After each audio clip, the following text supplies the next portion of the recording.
Great. Thank you. All right. Hi, everyone, and welcome to another one of the American Physician Scientists Association interactive sessions. Tonight, we are on our second day of a really exciting week, PSTP Pathways Week, Your Future in Focus. And all week, we'll be featuring specialty-specific conversations with PSTP residency program directors. And tonight, we will first feature internal medicine PSTPs. So first, we will have some introductions from our panelists who have graciously joined us tonight, despite their busy schedules.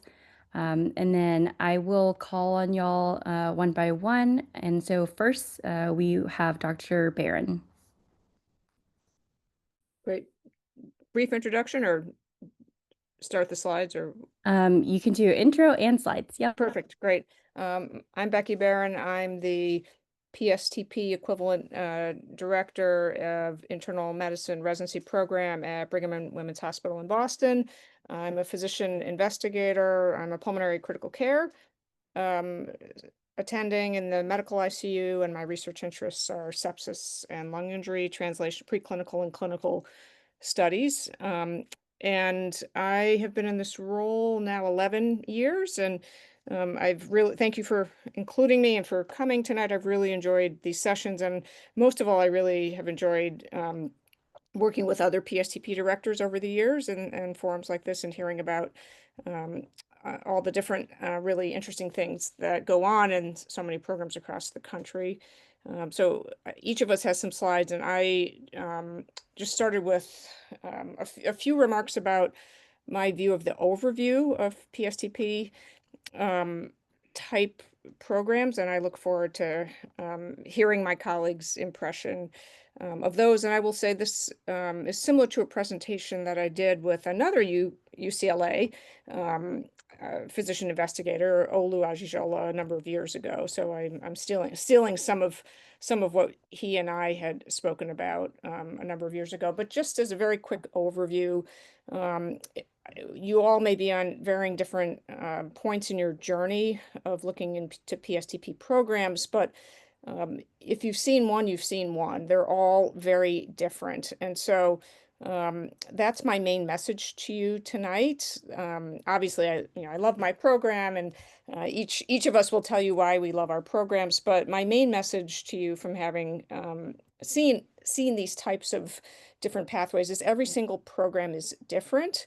And we lament every year when we come together to talk about this that we need to come up with some sort of unifying language or way of describing programs to make it easier for applicants. And alas, it just gets more confusing every year, as I'll tell you, including our own program. But just as an overview, so PSTP programs, some have separate ARIS applications and match processes, some do not. The majority, I will say now, do. Many are designed as one-stop shop, stop and shop residency and fellowship programs together.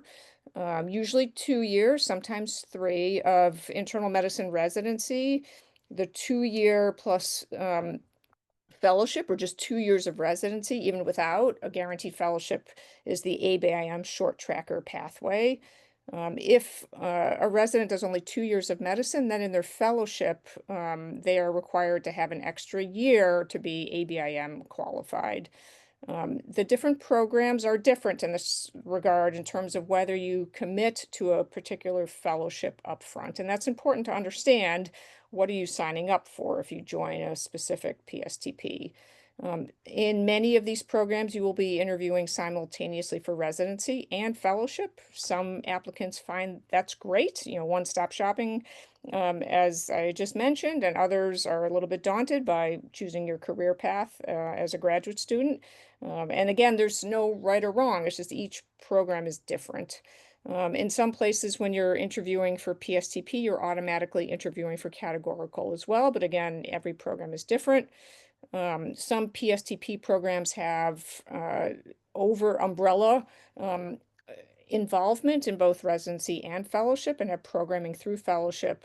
And then almost all the programs will likely have a dedicated curriculum and or mentorship.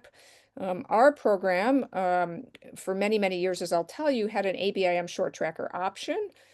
without the formal PSTP program, without a fellowship guaranteed. Some programs have something called research and residency that may exist with or without formal PSTP programs, usually consisting of a research curriculum, dedicated mentorship, might involve tracks or pathways. We actually, within our residency, have a number of pathways that included a science and residency program, which was the PSTP equivalent. Usually does not have a fellowship tied to the program. Some programs have, what R38 is one example, mechanisms by which you can get additional support to do research as a resident, 12 to 24 months. And some have R38, K38, which if you get an R38, that qualifies you for more funding at the fellowship level. Regardless, the majority of early career research is really at the fellowship stage via institutional or individual career, individual training grant, an F32 or a T32, with the goal of then gathering data and the ability to apply for a KO8 and ultimately an R01. And then some institutions, you may have heard already if you attended last night, might have umbrella PSTPs, which have overarching PSTPs across multiple disciplines. Obviously, we're talking about medicine tonight, but they may be run from a dean's office or housed within some overarching infrastructure, and may incorporate various aspects of PSTPs and RIRs, as I mentioned.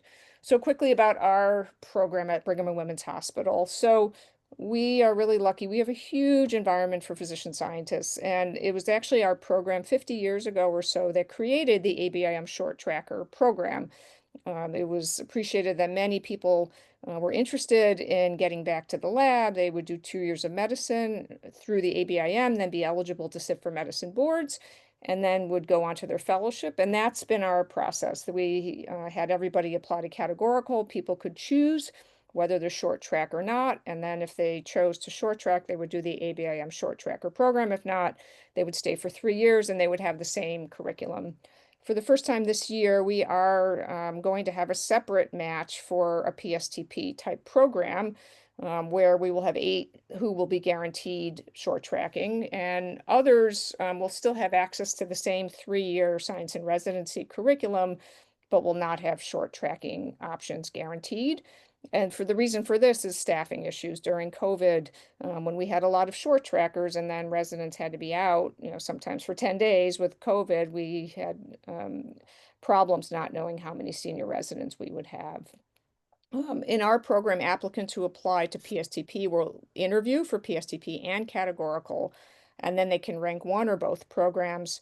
And and many programs will advise you if you're interested in a program, and you're flexible as to whether you could spend 2 or 3 years as a resident, and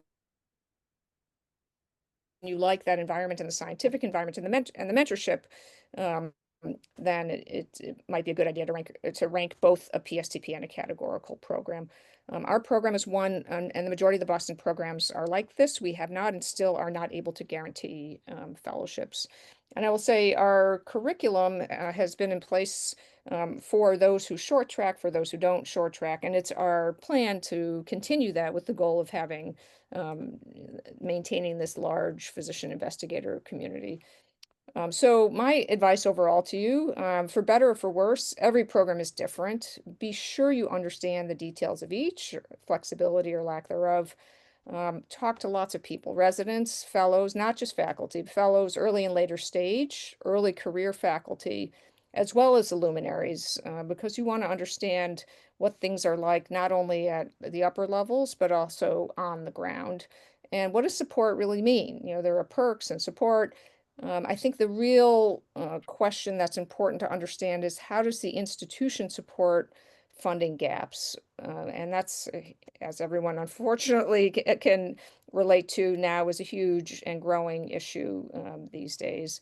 And I'll just say as a last point, our program was one that focuses on clinical acumen as a priority for admission to our residency program. Again, we're not admitting people for residency and fellowship. So all of our applicants are really viewed through the lens of a clinical training program. And of course, we're appreciative of great science, but clinical acumen and clinical achievement is really a priority. So my advice to you, not just for our program, but just in general, is don't short shrift the clinical training. Of course, the science is important, but you have one chance in your life to train as a doctor, and my advice would be to take advantage of that.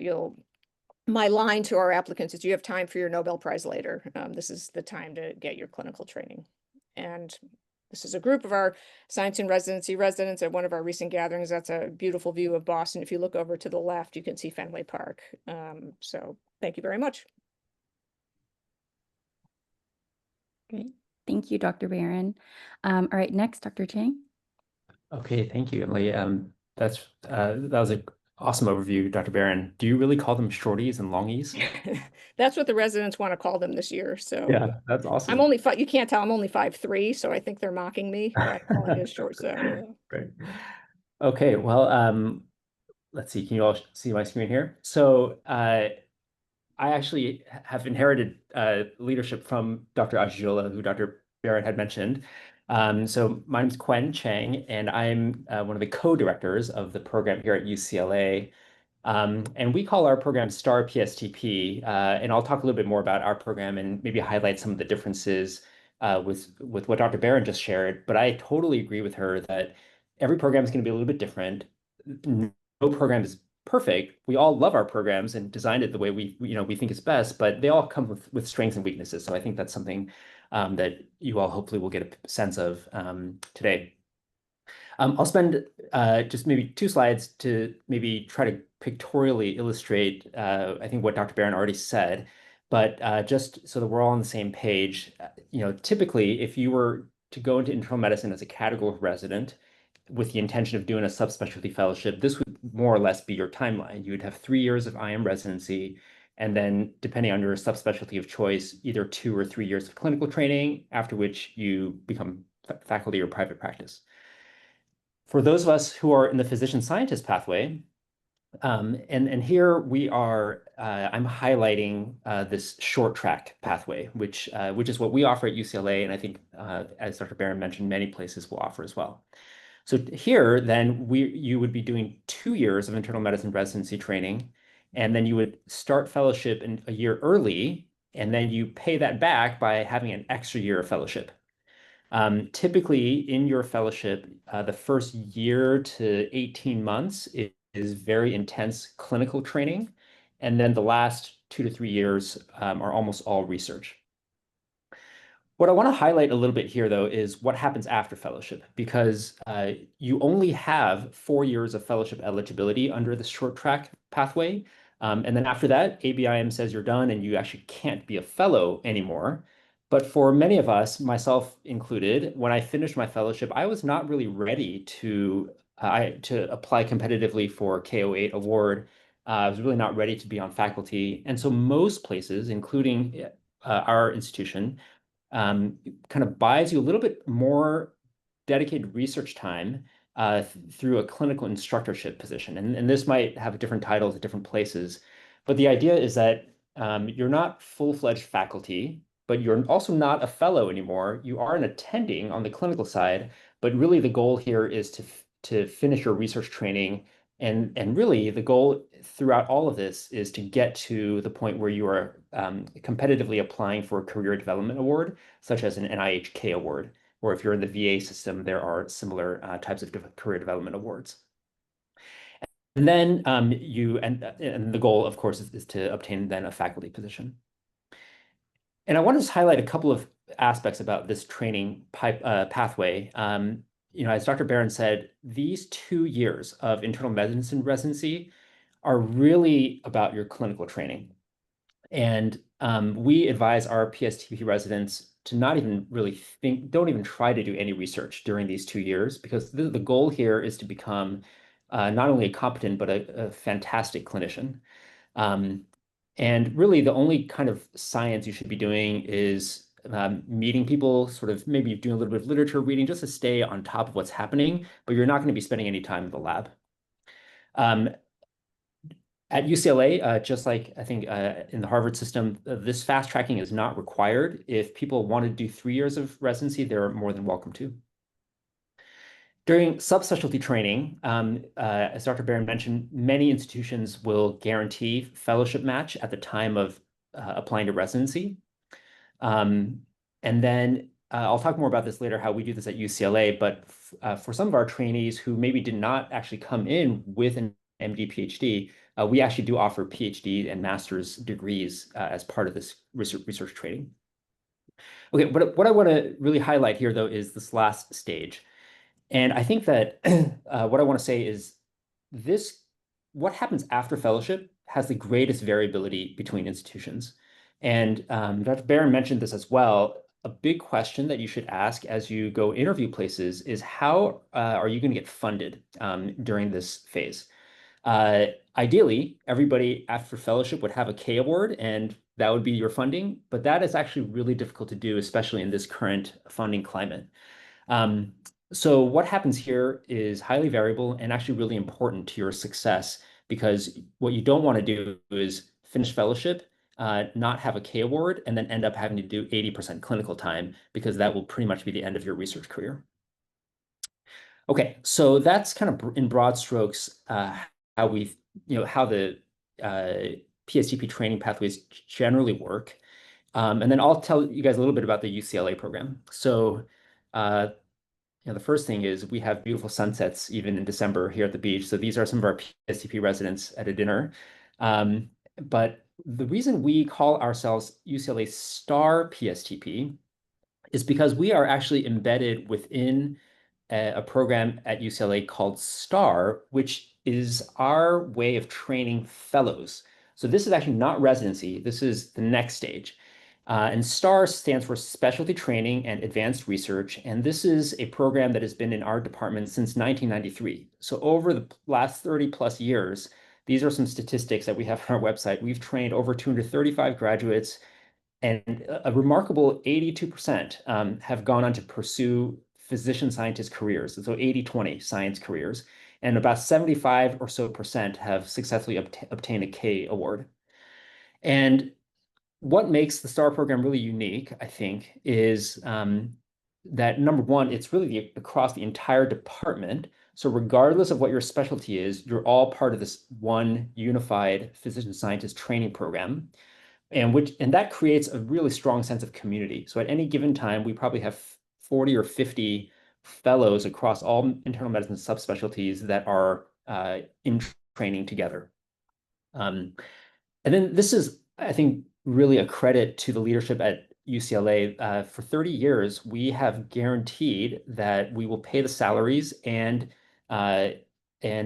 protected research time for our physician scientist trainees with or without their own grant funding. So when they get to that point where they're no longer fellows and they're clinical instructors and they're trying to get a K award, even if they don't have funding, we guarantee that you're going to get the protected research time that you need to get the job done.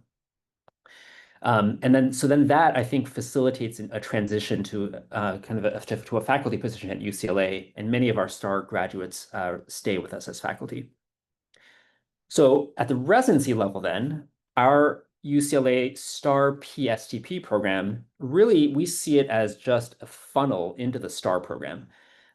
Because like I said, during residency, you're not really doing any research. The goal is let's identify the people who want to be physician scientists. If they want to be at UCLA for their research training, let's just get them here for residency and funnel them into the STAR program. And so that's what we're all about. And so we really think of our program as one contiguous pipeline, starting from MSTP and then the PSTP program at the residency level, and then STAR fellowship training in research, which then leads to a faculty position. And so the cornerstones of our approach are really this multi-level mentorship, not only faculty mentorship, but you become part of this community of physician scientists and you have near peer mentorship. So we pair our residents with fellows. Our fellows get paired with senior fellows who get paired with a junior faculty. As I mentioned, we have extensive internal, external funding mechanisms and departmental support, even for people who have gaps in funding. And I think another highlight of our program is that we're passionate about all kinds of research and not limited to basic science. So our STAR program offers training not only in basic molecular biology, immunology, but also in health services research, clinical research, translational science. And for us, we do guarantee that fast tracking and then the match into our subspecialty. So when you interview at UCLA for residency PSTP, you will basically also be doing your fellowship interview. And actually, for all of our STAR fellows, the idea is we want to invest in our physician scientist trainees with the intention that if we're pouring into you at the fellowship level, we would love for you to stay. And so we actually guarantee a faculty offer as long as appropriate milestones are being met. And so we really see this as a completely integrated pipeline that we would love to bring people into at any point in the journey. So in summary, I'll just say, even in this crazy time, this is the best career out there. And doing a PSTP in internal medicine and then going on to a career as a physician scientist is the most rewarding job in the world. And if you want to come explore UCLA, we'd be excited to have you. Great. Thank you, Dr. Tang. And then we'll pass it on to you, Dr. Duncan. Great. Let me share. Let me center mode. There we go. So I'm Alex Duncan. I'm a physician scientist, professor of internal medicine pharmacology at the University of North Carolina at Chapel Hill, and a former MD PhD trainee prior to that. I specialize in infectious diseases, and my research focuses on studying Neisseria gonorrhea, the causative agent of gonorrhea. So you can imagine we have a lot of fun talks around my house, around the dinner table. But for purposes of today, I want to focus on this program that I've been working on for the last 11 years or so of my life. And that's the physician scientist training program. You've got a great introduction into most of the mechanics of the ABIM research pathway and all of that. So hopefully I'll be able to skip through some of these slides relatively quickly. Our program leadership really has three folks near the top. That's me, the director of the program, our internal medicine program director, Deb Bynum, who's been the medicine program director now for better part of a decade as well, and our vice chair for research, Janet Rubin. UNC has been, in the Department of Medicine, has supported this ABIM research pathway for trainees for quite some time, at least since 1995. And for a long period of time, that was basically if you entered, you had a lot of research experience and you wanted to sort of pursue the ABIM research pathway, shortening your medicine training and increasing the amount of research you did during fellowship, they would support you doing that. And that was the way the program sort of ran around. In 2015, we had a change in leadership in the Department of Medicine, and leadership then decided that they really wanted to make a commitment to formalizing a program for trainees who wanted to pursue integrated research and medical training. And that's where we sort of created a more formalized program focused on this ABIM research, on trainees in the ABIM research pathway, but also supporting physician scientists at UNC and in our various fellowships that were coming through categorical pathways as well. We added additional slots to our residency program, which hadn't been expanded in, I think, over 50 years at that point. And basically sort of created this niche pathway in addition to our categorical pathway. And the goal that we sort of had when we created this pathway, this program at UNC, was really that for folks who who had substantial research experience sort of coming into residency and who knew sort of the specialty or direction that they wanted to go, that this was an opportunity to get into their research process earlier, to be able to launch their career earlier. So especially beneficial to individuals who had already spent a substantial amount of time working on their research careers, and an opportunity to perhaps launch their career a little bit earlier along the way than if they were to pursue traditional categorical track training.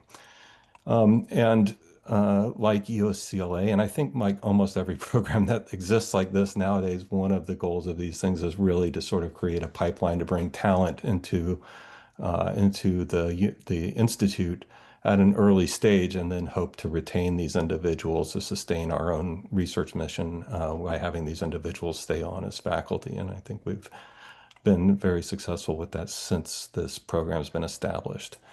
So you've already heard about the sort of research track training structure. And I will say that, beyond this sort of 2 years of medicine, clinical fellowship with 1 to 2 years of clinical training, depending on what subspecialty you're particularly interested in, and then at least 3 years of protected research training is sort of the standard and what's required for ABIM research training. But that is about all that's sort of laid out in the guidelines. And then what we're really left with is sort of how do we support the careers of these individuals? And each one of these sort of, I think, really, I look at these PSTP programs as sort of supplemental um, support packages in which you have a group of individuals and resources from any given institute that are really there to help the career development of individuals who are progressing through this type of training. And how those are applied is going to vary from program to program, depending on institutional priorities, resources available, and things like that. So just as far as our interview process goes, I want everyone to sort of know what to sort of look at. We try to do our interviews for medicine. Uh, they come basically right after fellowship interviews come up. And then, so we'll be completing most of our interviews for this program between October and December, although the interview season for residency extends, well into January. Our interviews are structured to provide information about the PSTP program, all of the support and things that exist here. You're going to find out about the residency program, the 2 years that you'll be spending in clinical training in internal medicine residency at UNC, clinical fellowship training, and scientific training, especially in the research support programs that are going to all basically be in play as your career develops at UNC if you come into this program. So you end up meeting with Department of Medicine leaders in areas of the fellowship of interest. You're going to meet with fellowship directors. You're going to meet with leadership in the Department of Medicine, our residency program, and then you're going to meet hopefully a lot of scientists or researchers that are either potential future mentors, advisors, or collaborators that sort of highlight how UNC may be able to support your specific research interests. And during this interview process, we'll have an opportunity to present your prior research to the program as well. And how to apply there's the typical ERAS application, and the instructions that we would like you to follow are sort of listed on our how to apply part of our website. But basically, in addition to applying through ERAS, and if you, again, there is a separate match program number for the categorical program versus the research pathway program, and you should apply to both if you are agnostic or interested in potentially being in either of those programs. And then for the PSTP program in specific, in terms of being considered for the supplemental support that's provided by this program, there's an additional form that really gives you an opportunity to highlight your research accomplishments and your career goals in a way that's not generally accomplished through the ERAS application process. But I promise it's not too complicated to do. And then there's a survey that allows you to upload this. We have limited interview slots, and there'll be specific days that are listed on the website for when we're interviewing different subspecialties. So just be mindful of those in terms of if you do get an opportunity to interview at UNC, when you'll sort of know when that would be. And as far as the ERAS interest tokens, these gold and silver tokens are oftentimes the only way that we can distinguish highly qualified applicants who decide to, and when we're trying to decide who to interview, because many individuals who have gone through the level of training that you all will have achieved by the time you're applying for residency look very similar on paper. And we basically will try to figure out who we think matches best with the research strengths at UNC that we may be able to provide specific opportunities for their future research and specific to the research interests that you might express. But the only other way that we can try to match things is if we know that you're interested in looking at UNC as well. This is sort of how the pathway falls out, and you can see in internal medicine we have this support program that basically goes from internship to junior faculty level positions, and then but there are other ways that physician scientists end up training at UNC as well. And then other specialties outside of medicine also have various pathways that they're training physician scientists to. And there is a program at UNC that's more School of Medicine wide, in which we try to integrate training and sort of the physician scientist community integrated at large across multiple specialties with this. So if you match it at UNC, the way that we are our work towards is that we expect the subspecialty training. You'll be able to match in the subspecialty training program that you interviewed at. So if you were applying, say, in hematology or oncology, you would interview with that fellowship program. And if you match here, you'll be guaranteed a slot in that to be ranked to match in that program. But that doesn't mean that you're stuck staying in that specialty or staying at UNC. We've had individuals who decided as they got through their training that there was a better place for them for the specific science or subspecialty that they wanted to do, and we've supported them being able to apply to other fellowship programs outside of UNC to do that. And if you decided you want to do a different specialty at UNC, that's great too. I'm happy to support you in trying to apply for fellowships there. I just can't guarantee you a slot in that fellowship since the folks there at the time that you interviewed didn't actually meet you. So most of the individuals who enter our program are highly qualified and very desirable by applicants for any fellowship program. I think that's true. We do encourage you to do postdoctoral research. It doesn't have to be, and this program does not have to be limited to the division that you're in. It can be at the School of Public Health at UNC, for instance, or in any of our basic science departments, or the School of Pharmacy, all of which are contiguous with our campus. So we want you to develop a research program that's specific to you and that will allow you to launch the career that you want to have. And then we support trainees moving into a faculty position, either a fixed term, like an instructor position, or a tenure track position in the last year of the program. So the PGY 6 year does not have to be done as a fellow. You can actually move into an attending position at that point, as long as you still have protected and mentored research time. And so we want to move people along as quickly as we can, as long as you're hitting the milestones that you need to be able to do those things. In addition to supporting your stipend and salary through the program, we provide research project support, which allows you to develop your project in a way that allows you to sort of separate from your mentor, have resources that maybe allows you to take the research in a way that your research mentors may not have support to actually do, and make that material and research efforts your own, things that allow you to support your future grant development. We have career development programs and community support, and then grant writing that's appropriate to the level of training. And that includes both and for K-writing support services for most of the folks who are going to be at that level, but some folks will, by the time they've done an MD, PhD, and a substantial amount of fellowship training, they really don't have more training needs, and the K grant is not really the appropriate level of things. And we've had people who were more appropriate for writing our grants at that point, and we support that as well.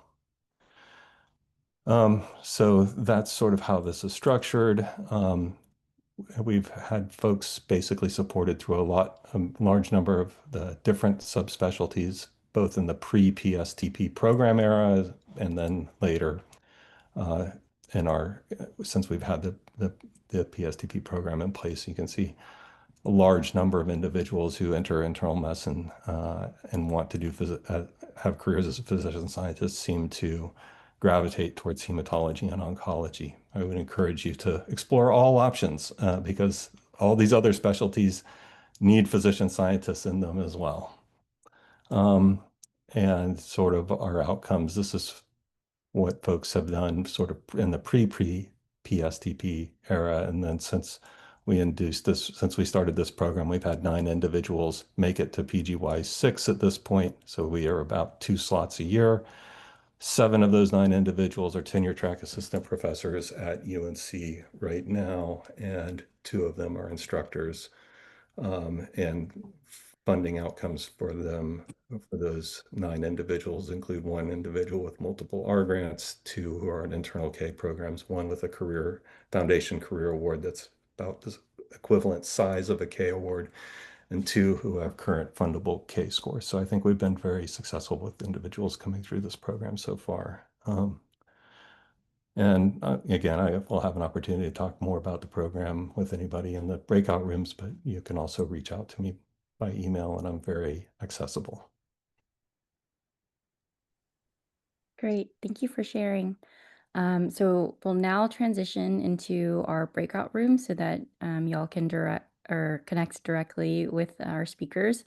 So a selection of breakout room options will open up, and then you can choose which rooms you'd like to join. Feel free to move between the rooms to explore more about the different programs. And then lastly, thank you again to our panelists for being here. And then also thank you to our APSA team. So I'm Emily. I am an MD PhD student at the University of North Carolina.